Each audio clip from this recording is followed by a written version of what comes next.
The world is full of villains, but the internet has ranked the Disney ones, so we're gonna look at it. Let's start at the very bottom of this list because how is the villain from Zootopia being called basically a background character? She is systemically one of the worst ones that we've had. Her character is actually too realistic for me, and I would not put her at background. I would have moved her up in the list. Next, Complete Disasters. The villain from Wish, who I still have not seen that movie, so I don't know if he actually is in. But Radcliffe, absolutely. Radcliffe needs to go up just a little bit more as well because, like the one from Zootopia, too realistic and based on true events.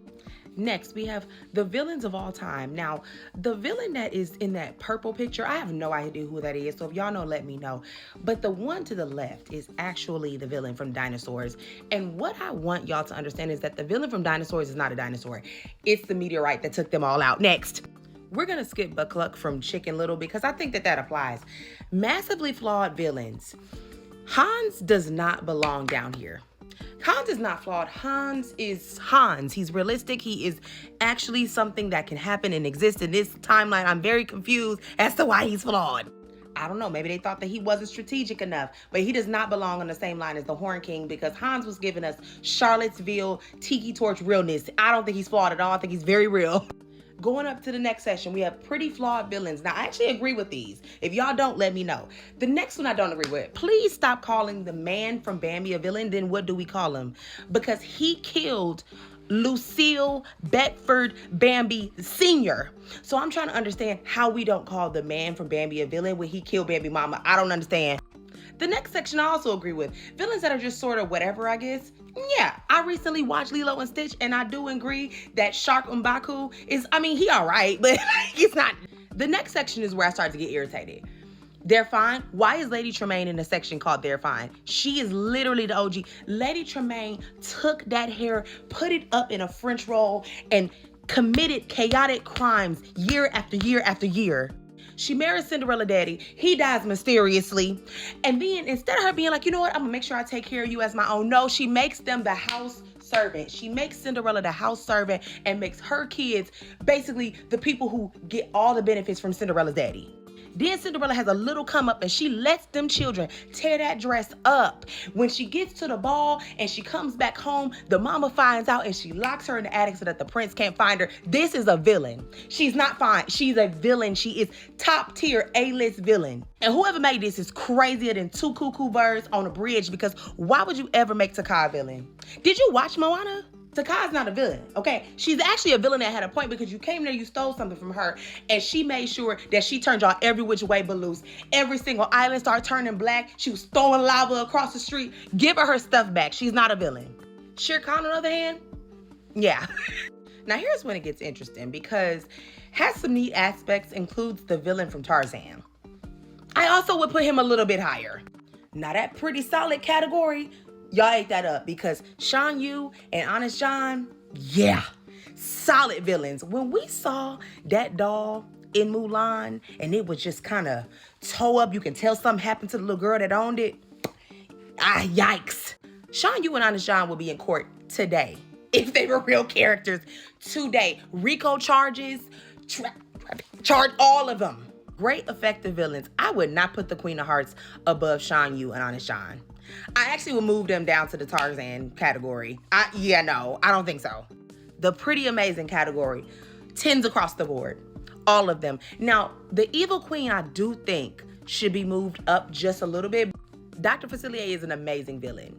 Complex, and I want his backstory.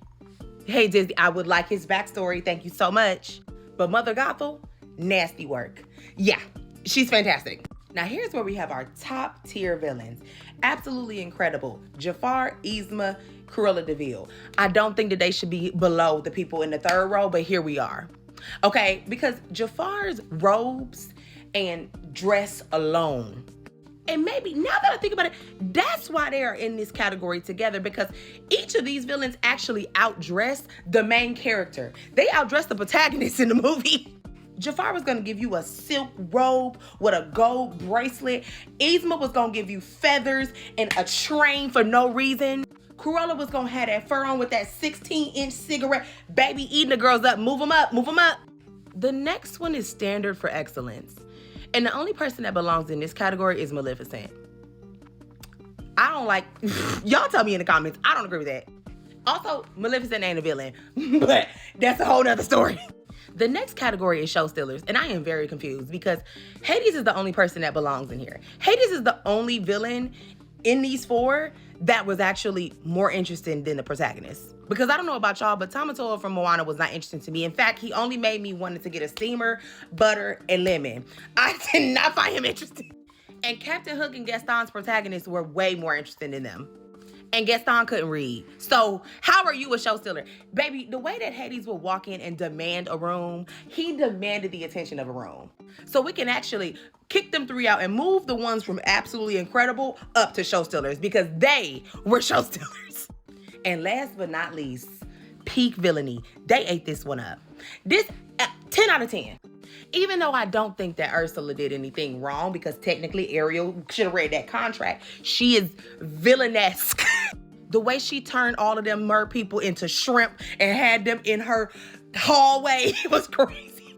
Scar also kind of belongs in the show stealers category because he also was more interested in everybody else in Lion King.